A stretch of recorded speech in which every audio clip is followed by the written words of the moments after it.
Hello, It Depends listeners. During July and August, I am taking a break after 18 months of a new episode every other week.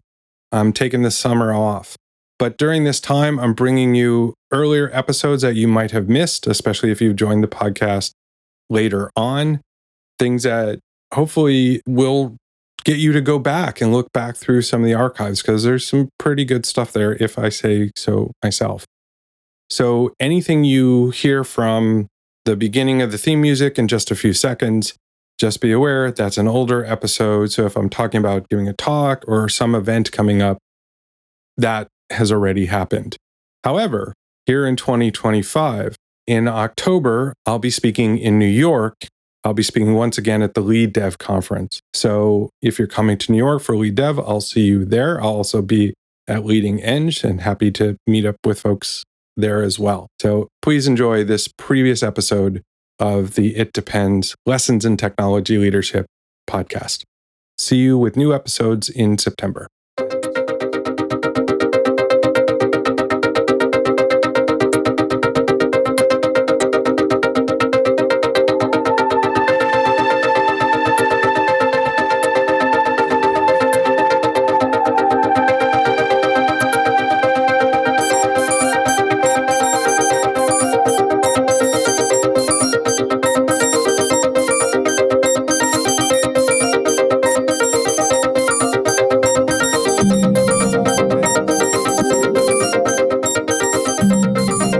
Everyone, and welcome to the It Depends podcast. I, as always, am your host. My name is Kevin Goldsmith. I'm a chief technology officer.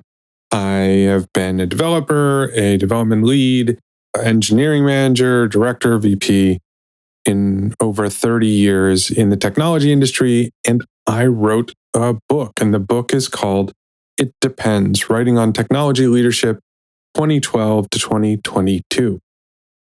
And in this podcast, we serialize the audiobook. And so you get a new chapter every other week. There's also a newsletter where you also get the book serialized, obviously in text form. That comes out on the weeks that this does not. And that comes out in a different order than the podcast comes. So you can subscribe to both. Although there's only a few episodes left of the first season, which is we're reaching the end of the book now. And this week is actually the anniversary of the release of the book. And if you listen to the end, there's going to be some special stuff for this month. If you haven't gotten the book yet, some discounts for the book. If you haven't had a chance, there is a survey that I'm giving to everyone who is a subscriber to the either newsletter or the podcast, for you to give me feedback, to give me some ideas, because at least the plan right now is for me to continue the podcast even once we complete the book. You can find links in the show notes, and you can also find links on itdependsbook.net. If you're looking for information about the book, you should go to itdependsbook.net. That is where all the information is about the book, including links to stores worldwide where you can buy the ebook, the paper book, either in softcover or hardcover, or the audiobook if you'd like to. And of course, I would appreciate it if you did. For those of you in the Seattle area, or those who will be in Seattle on March 12th, I am speaking as part of the ELC monthly meeting. That's the engineering leadership community, the Seattle chapter. I'll be speaking at Airbnb's offices downtown Seattle at 8th and Olive. And I'll be speaking around lunchtime, 11:30 to 1:30 is when the meetup is planned. Even though I live here in Seattle, it's the first time I will have spoken in Seattle in a while. So I'm excited to speak in my hometown, but also excited to get a chance to catch up with local folks. There's information about that at elc.community under the Seattle section. Let's get right into the chapter. We are on chapter 32 of 36, only 4 more episodes to go. This chapter is called Building a Technical Career Path at Spotify. So it's about how we created the Spotify career steps. I wrote this in 2016, but the work was actually done in 2014 because I wanted to give a little bit of time from when we did the work to have lived with it so we could talk about it. And so this is the first of 3 chapters about Spotify career steps, because it was originally 3 different blog posts I wrote. This one is about the process we use to create the Spotify career pathing for engineering. The next chapter is the actual document that we created, the actual definition of the Spotify career paths. And the final chapter is lessons learned, things we would do differently, things that worked well, things that we would change. I think this idea of how do you create a career pathing for engineering shows up all the time. I see it in the groups I'm in, like the CTO networks. People are asking about this. I see it in just engineering leadership circles a lot, because every new company, every startup eventually at some point has to figure out how to do a career path, because they're hiring people and those people have now been at the company for a little while and they want to know how they grow. I talk a bit in the chapter about the timing of this. At Spotify, we waited way too long. We were 8 years in. The engineering team was several hundred people. It was a Spotify thing that we didn't need a career path because the engineering culture wasn't super focused on hierarchy. But honestly, until you reach a certain level of scale, and I mentioned this briefly in the chapter, but until you reach a certain level of scale, that defined career pathing is probably more a hindrance than a help. One thing is that going from a really early stage company to a mid stage company, the company changes a lot. So anything you defined at the beginning, you're going to have to change. And I think one thing I learned through this process of creating a career path is that career paths aren't supposed to change a lot. Because if a career path changes, it's like moving the goalposts on people. You got people who are working towards a promotion or working towards that next level. And if you then change the definition of level, that's a really jerk move on someone. Even if it's meant to be like a fairness thing or an improvement, it's still a tough thing to do to somebody who's been maybe working towards a goal and has almost reached it, and you just redefined what the goal was. So you have to be really thoughtful about this kind of stuff. And one of the things to be thoughtful of is not to make it too early. You got to wait till you have an established culture.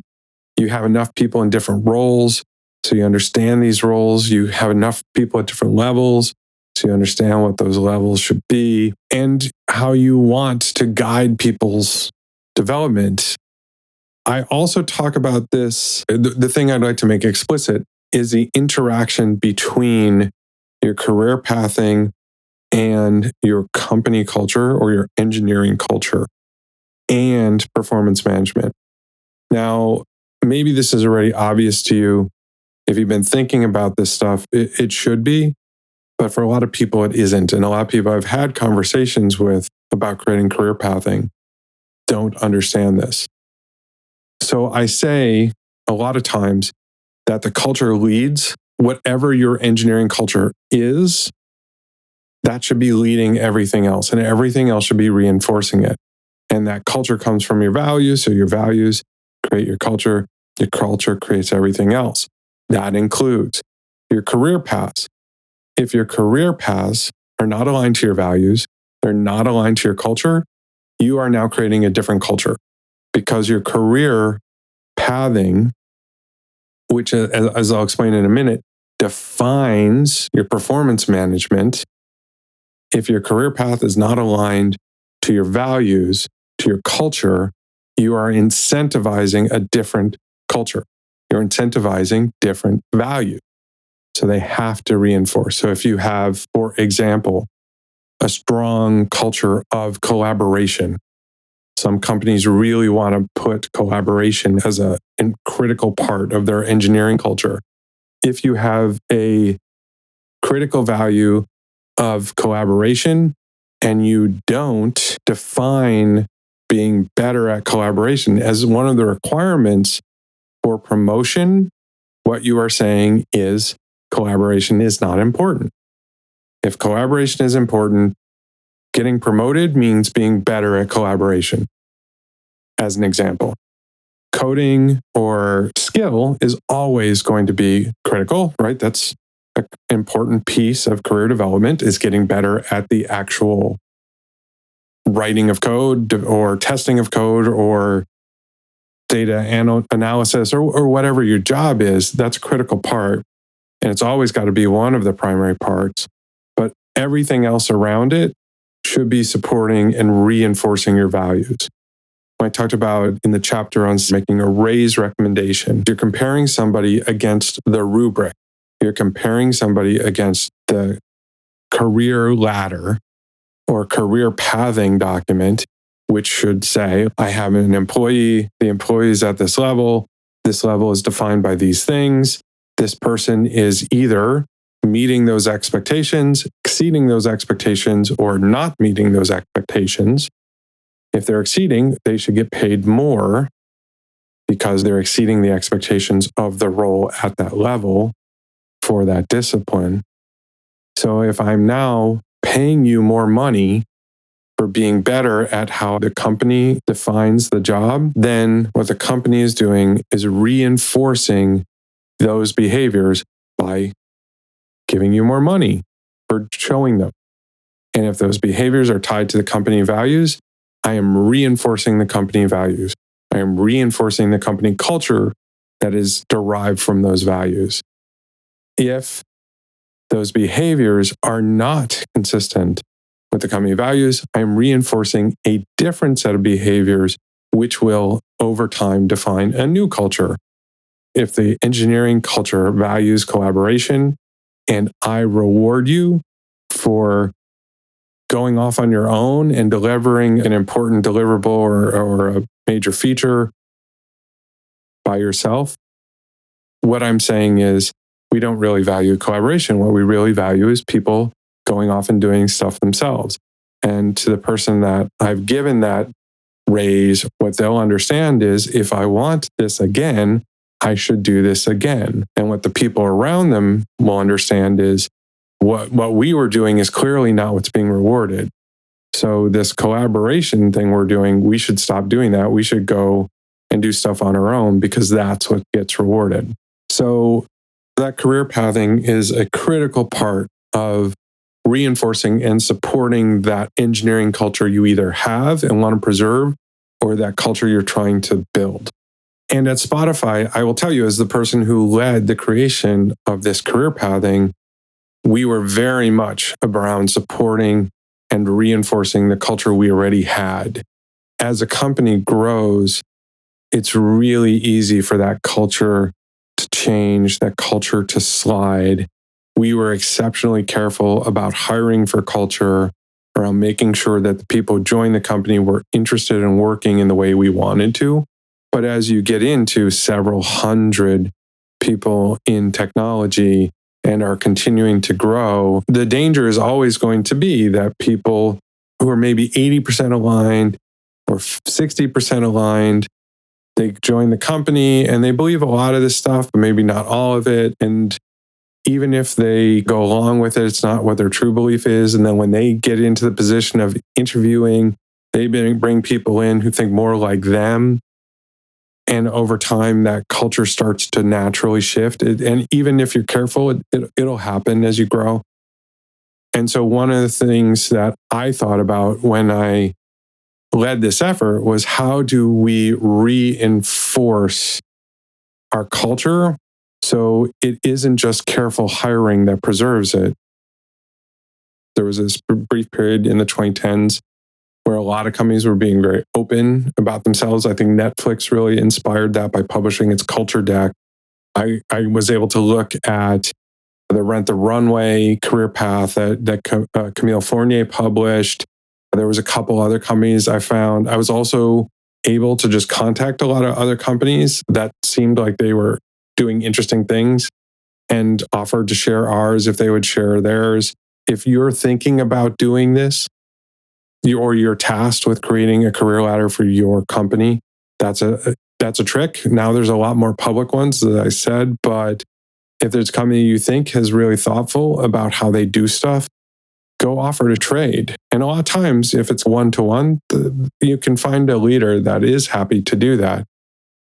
And it is important to see how different companies approach it. It's also important to understand how that career ladder reflects the culture. So it's not just a copy of the document, it's a copy of the document and a conversation about the company and about the culture they're either trying to build through their career ladder or the culture they're trying to preserve with their career ladder.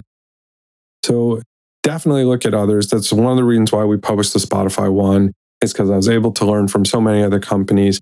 And also a great reason to, once you've created your career pathing, to publish it is also that sends very strong signal to prospective employees about who you are as a company and what you value and what you reward and what you consider growing in a professional capacity. So they can look at that and say, is that a path that I'm excited to follow? Or is that a path that doesn't appeal to me? Because if it doesn't appeal to them, they should just not come work for your company because you've told them how you're going to do stuff. There's a real value to being transparent because you're essentially giving people the information to either choose to work for you or choose not to. And I'll tell you, having been at Spotify in the mid 2010s, that culture, I mean, it's what attracted me to pick up and move to another continent with my family to go work in that culture. It definitely attracted a lot of other really talented people who wanted to work and be part of a company that had that culture. That's a huge attractor if you're trying to hire or when you're trying to hire people. It also saves a lot of time if people know what they're signing up for. So you're not having to explain stuff, especially if you have unusual culture or an unusual organizational style or things like that. You're giving people the information up front and they will self-select into it or self-select out. I will say that Netflix culture deck, especially when it launched or when it first became known, that was huge. Everyone I knew who thought about technology leadership read it, whether they agree with it or not. And I'll say, I read it. I said, this is amazing. This is really interesting. I don't want to work at Netflix. It wasn't like Netflix is bad. It was Netflix isn't for me. I really appreciate their transparency. I can completely appreciate the thoughtfulness around their culture and the deliberate choices they made. They are thinking about this stuff. I can respect their decisions, just not for me, not what I wanted, and feel good about it and still respect them. When I did this for Spotify, it was that idea. This is who we are. And if this is interesting to you, you should come work for us. If this is not interesting for you, you should go find a company that is more aligned with who you are and what you want from your career. I talked about this a little bit in the context of I worked at Microsoft for 8 years. And at some point there, I decided I don't like working at Microsoft. And for a long time, I thought that was a problem with Microsoft. It was only later I realized, no, that's a problem with me. Microsoft's fine. Microsoft does just fine. But I'm just not the right person for the company. But we're in a different world now. I, as a prospective employee, I want to be able to see the Glassdoor reviews. I'm going to go look at the employee forums if I can find them, or people blogging. I'm going to look at your engineering blog if you have it. And if you published your career paths, I'm going to look at that because that's what's going to tell me what it's actually like to work there and what's important. The other thing that's critical about a career path is it helps individuals mark their professional growth and understand their own professional development. And if they are interested in growing, in becoming more experienced or more capable in their professions, a career path should actually help them understand that and help them delineate that growth and acknowledge that growth. So that's the other critical part. And so when I talked at the beginning about how you don't want to do it too early because the company's changing and you're establishing the culture and the career path reinforces it, I'll also say, generally, folks who go to early stage companies are less interested in that. They're more interested in being able to do lots of things and not be tied in. Career paths do tend to, and it's up to you and how you author it, but just by its very nature, a career path is going to put you into a sort of functional silo, usually, unless you specifically author it not to. And again, that comes back to your culture. But it's going to put you in a functional silo, define more narrowly than if you had nothing. Those folks who like being at an early stage company where they can do whatever needs to get done, they usually don't care about that stuff. That's why they're choosing to work at an early stage company. So that's not really relevant to them. It's as the company grows, gets more established, and now you're hiring people who are expecting to take a job in a function where they're a mobile developer, or they're a web developer, or they're a full stack developer, or they're a data engineer, and they're going to grow in that role. They're not expecting to be a data engineer and also a full stack web developer and also a graphic designer or a UX designer. They're expecting to do one job. As companies grow, you specialize. And that's where these folks start looking to, how do I know that I'm continuing to progress? How do I know in a demonstrable way that I'm getting better at this job? How do I tell my mom? What can I tell my mom or my partner? Hey, I got promoted. That kind of stuff becomes more important to folks as your company matures and you're hiring these people who are planning to build a career at your company, as opposed to love the excitement of just getting things off the ground. These are just different kinds of people. And then when you get into the bigger companies, yeah, it's very much that way. And also at some level, you need to standardize because the company is way too big for any kind of senior level person to know everybody and to be making sure that you're doing things in a fair way, right? So that's also where you need these kind of standards and these kind of processes around development, because the company is big and it's impossible for any one person at the company to actually do this in a fair way. And you want the company to be promoting in a fair way and remunerating people in a fair way. Lots of reasons why you want this. Good reason why not to do it too early. Good reason not to let it go too late. As I say in the chapter, we let it go too late at Spotify. We're 8 years in, several hundred employees, and we were definitely at the point of people were coming into assigned roles. We did give them some level of freedom, but they were expected to do a job, and they did want to know, what does it mean to do that job better? This chapter is really just talking about why we needed to create the career steps and then the actual process.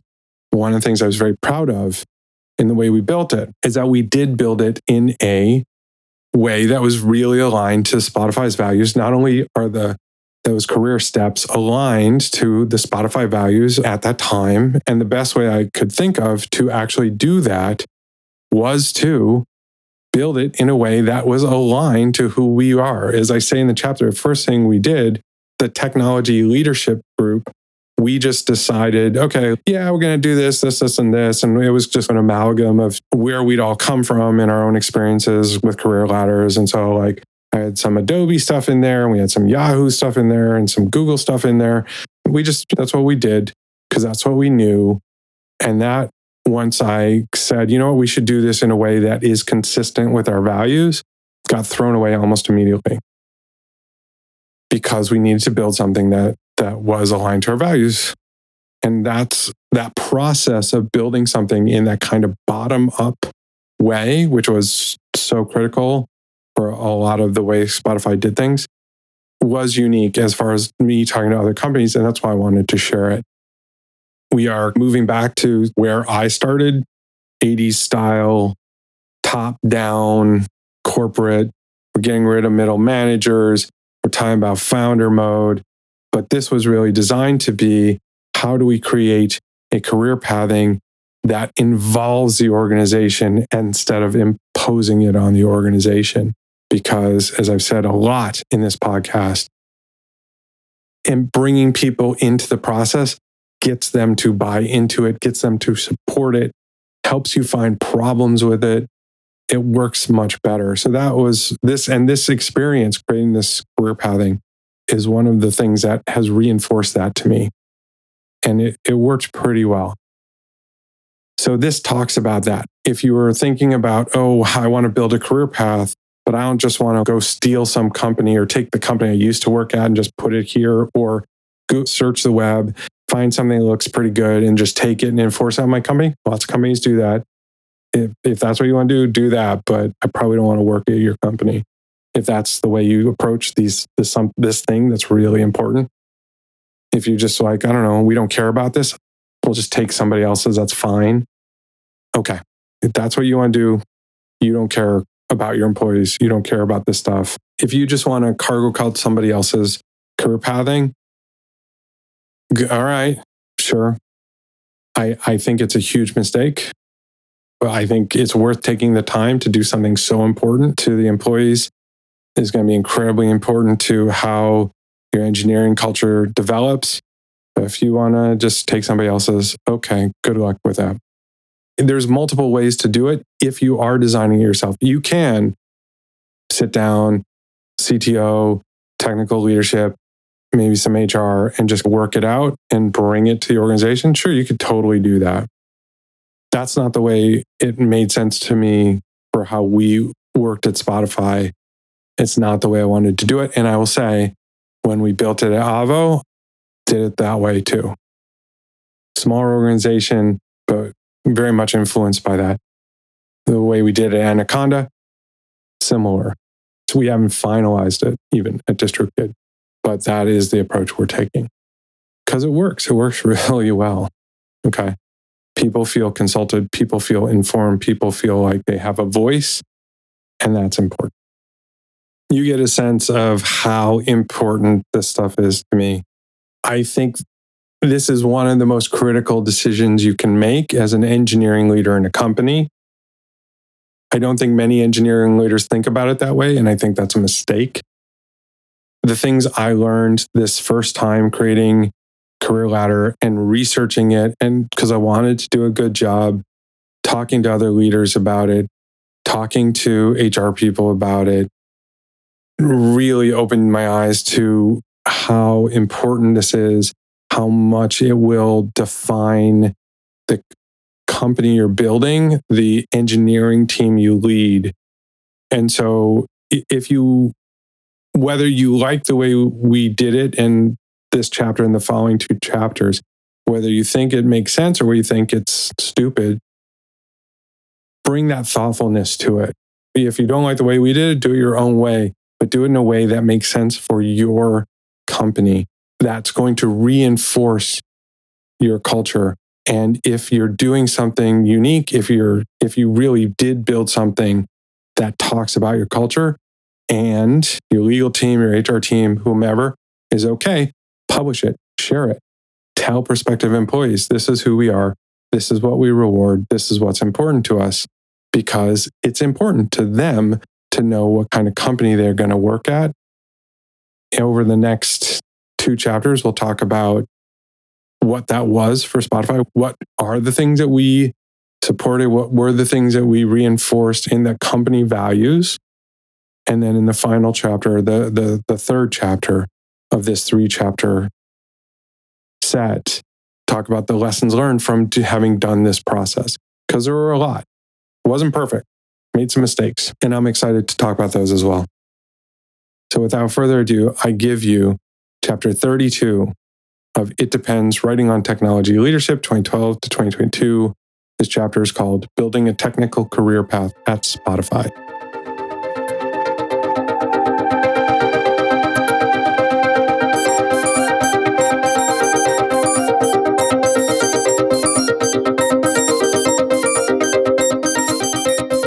Building a Technical Career Path at Spotify. Originally published on February 8th, 2016. Spotify launched a career path framework for individuals last year. Since then, I've spoken to leaders at several other companies about it. This seemed to be a bit of a hot topic, so I've decided to write about our model and how we arrived at it. Hopefully, this may be useful to your company. The road is more important than the destination. If you are trying to figure out how to approach career paths in your company, it will be tempting to take ours or someone else's and just use that cargo cult style. I would recommend against this though. How a person matures within your company is a critical element of your company's culture. As I've written before, your culture is unique. A career path framework from another company will not build on or reinforce the values that make your company great. When should you create a career path framework? I watched a panel on career pathing for tech startups a few years ago.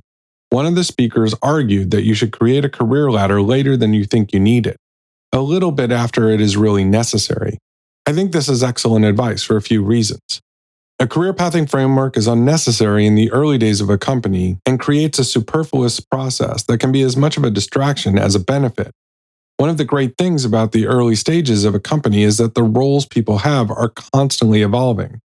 Formalizing them too early can stunt the natural development of the organization and the individuals within it. Eventually, as a leader, you will start hearing about people wanting to know their future at the company or how they can take on more responsibility. When this shifts from an occasional idle question to more of a groundswell, you know it is time to create something more formal.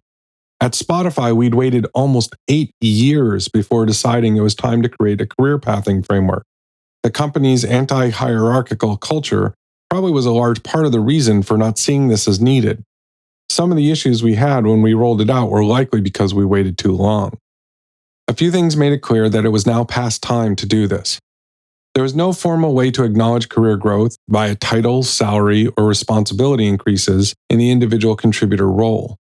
There was a strong belief within the organization that the way to be promoted was to become a chapter lead, line manager, or product owner. In fact, switching to these roles at Spotify is more akin to a career change to management or product than it is to developing as an individual contributor. In the spring of 2014, at a technology leadership offsite, we decided to create a career ladder for Spotify and quickly drew up something simple to start with. I was made the road manager, driver, or leader of the effort to flesh it out and then roll it out to our large organization. It seemed like a straightforward task at the time. That assumption turned out to be very naive. Defining technical career progression, the Spotify way. At other companies, especially companies the size of Spotify, creating a career ladder would be something that would probably originate from the human resources organization. However, within the technology organization at Spotify, we tend to take more direct responsibility for the things that impact our culture. We feel strongly that our culture is an essential advantage to building our product. So, in Spotify Tech, we take these kinds of projects very seriously and are vocal and involved partners with our HR peers, even to the extent of driving some of these programs ourselves in partnership with HR instead of the other way around. The goal was to create a framework that would make sense within our culture and work for employees from diverse backgrounds in the US and Sweden at all levels of experience and in many different, some unique roles. Clearly, this would require a team that could represent as much as possible the whole organization. Building a working group that is representative of the organization. I put out a call to the technology organization for people who are interested in solving this challenge and who are also willing to commit the time to do it right. From the responses I received, I selected the group based on location to maximize the number of offices represented and on the role of the volunteer to have a good cross-section of technology. I also tried to get diverse opinions on the concept of career development. We had a few people who'd been vocal in their skepticism of career ladders in general. I wanted to make sure that those voices were present as well. We were lucky enough to have our Chief Human Resources Officer, CHRO, join for several of the early meetings. Naturally, our HR business partners for technology were also involved. Their domain expertise was critical throughout the process. Doing it right takes a lot longer than you'd expect. At first, I thought that a few months of twice-a-week meetings would be sufficient to conceive and launch the program. That turned out to be ridiculously optimistic. We were able to largely define the framework in a few months, but to create something like this in an organic, bottom-up manner for a large organization requires many cycles of feedback gathering and incorporation. In the end, it took nearly 6 months from the beginning of the working group the official request for comment RFC document. It is now over 18 months since that initial working group meeting, and it still feels like we're getting used to having the program in place, even as we prepare for the second iteration. We've spent a lot of the last year supporting the rollout and adoption of the framework. Some guiding principles. The working group began, as you might expect, talking about the aspirations for the effort and comparing our own past experiences with career ladders at other companies. We talked about which of those elements made sense in Spotify's culture. Quickly, we realized that the simple career ladder proposed by the tech leadership group wouldn't make sense. Within the first or second meeting, that proposal was officially dead and we started from scratch. We agreed on a few principles early on. This would not be a ladder with an up or out mentality. We wanted to support people who wished to maintain their current level of responsibility. The basis for advancement was a demonstration of behaviors and not achievements. We wanted our framework to be a true model of professional development. It should be about who you are and not about what you've done. In a failure-safe environment like Spotify, we didn't want to penalize people for taking big chances. We wanted to support changing roles without punishing people for developing themselves. In other career ladders we'd seen, the role becomes a silo. Switching roles could mean a literal demotion, since the requirements of a level are tied to specific areas of achievement in a specific role. We wanted this framework to reflect our team-oriented and autonomy-driven culture. Teamwork is critical to our way of working, and we wanted to ensure this was part of personal development. We wanted to support both generalists and specialists. Many folks at Spotify move around the organization to develop a breadth of skills, while others like to get especially deep in specific technology areas. We wanted to support both of these types of people. We believe that career progression is marked by your impact on progressively larger areas of the organization, your sphere of influence. We shunned the word ladder from the start, influenced in part by career ladder skeptics and our desire to support multiple ways of development. Struggling to describe our career pathing model, we eventually came upon the word steps, thinking more about rocks in a stream than a staircase. The rocks will let you move side to side or even backwards, or move forward eventually. The framework was named Spotify Career Steps. A set of 5 characteristics. We were able to build on some of the efforts that had come before in the technology organization. Specifically, the Agile Coaches Guild had spent time developing a common set of core capabilities they thought each Spotify developer should have. This became the basis for the areas of development of our framework. We then added 2 additional areas to reflect professional development within our culture. The 5 characteristics of Spotify employees that we identified were: values team success over individual success, continually improves themselves and their team, holds themselves and others accountable, thinks about the business impact of their work, and demonstrates mastery of their discipline. I will go further into these characteristics in the next chapter. A set of 4 steps. There was some discussion around the number of levels to have. We decided it was easier to add more levels later than to remove them if we created too many. Given that we had already decided that being more senior meant being a resource for larger and larger parts of the organization, mapping levels to our levels of organization seemed like a reasonable first approach. The 4 steps of career development at Spotify that we decided on were: individual. At this level, you are new to working and are figuring out how to be productive and contributing member of the company. Squad, chapter. These are the teams that people primarily belong to. You are now a contributing member of a team and are a resource for the people you work with every day. Tribe, guild. These are the larger teams organizationally or functionally that people are part of. Now you are a resource beyond your immediate team, either because you have depth in a technology and help others or other teams around that technology, you are skilled at solving difficult problems that span teams, or you can be counted on to lead other developers in your tribe to solve large cross-squad problems. Technology, company, the highest levels of the organization. The developers at this level are resources for the entire company based on their technical and leadership skills. They are expected to spend a significant amount of their time working across the organization. A map of career growth at Spotify. The 5 characteristics and 4 steps created a map of professional development at Spotify. We then spent significant amounts of time defining each step's characteristics. One decision we made that I think was especially good was that mastery was only one of the 5 characteristics. That is the only area where we differentiate based on role, since mastery as a coach is significantly different than mastery as a mobile developer. This also helped reinforce that switching roles didn't necessarily mean moving backwards in your career development, as most of the characteristics were universal. Much of the focus of the feedback we got was on the content of this map. This makes sense because this is where the model became concrete for people. We were defining what would be expected of employees in technology, after all. A group editing process. We settled into a rhythm of working in a shared Google document mob editing. Non-pair changes followed our code review guidelines. An edit was made in the doc as a suggestion, and 2 separate approval comments to the proposal were needed to accept the change.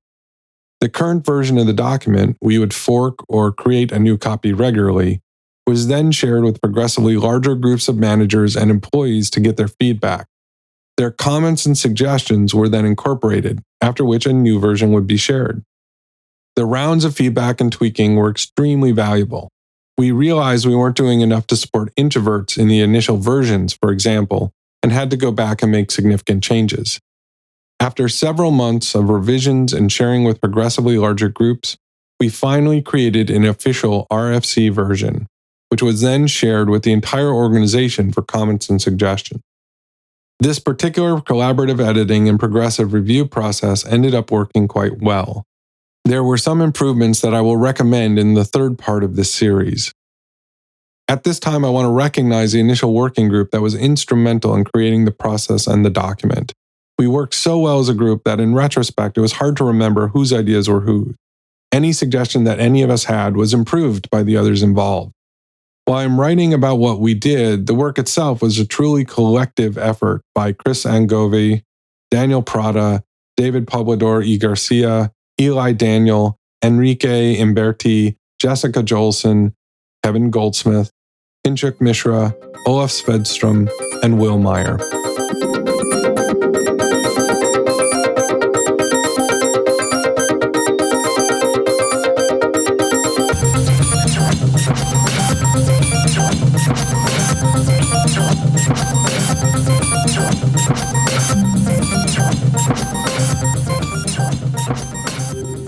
As always, I hope you got something from that chapter. I hope you learned something. I hope you got something of value. So as I mentioned at the top of the podcast, to celebrate the 1-year anniversary of the book, which is March 4th, I am offering substantial discounts. So there's 2 different ways to get it. Starting on March the 4th, you can go to itdependsbook.net. You can scroll all the way to the bottom, and there's a link there to Ingram Spark, who is selling the book at a significant discount. I get $0 from it, but I don't care. I'm just wanting to celebrate it. There's a limited number of copies available at that price. If you click the link and it says, sorry, it's out of copies, that means they've all been sold. I didn't make it a tiny number, but I didn't make it a massive number. That will end at the end of March. Also, starting March 7th, I've discounted the book worldwide on bookshop.org and all the different booksellers that are not Amazon. The reason it's discounted on bookshop.org and your local bookstore and all those kinds of places is because in order for me to run a discount program on Amazon, I would have to make the book exclusive to Amazon, and I'm not interested in doing that. So I would rather have the book more widely distributed than to limit it to Amazon in order to take advantage of their program to allow me to discount it in a reasonable way.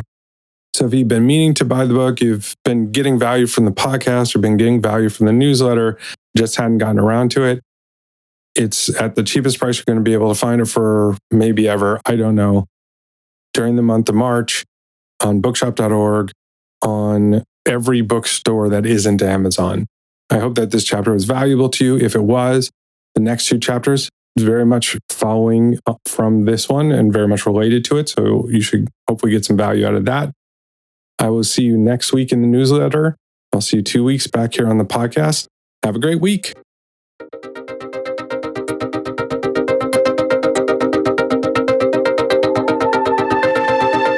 Thanks so much for listening. Please, again, subscribe, rate, share episodes of this podcast on your favorite podcast app.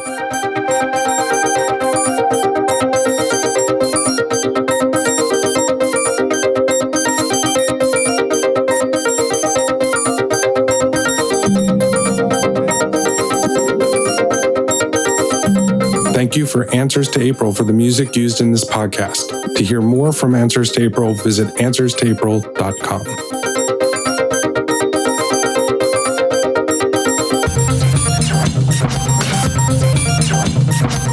This podcast is a production of Unit Circle Media.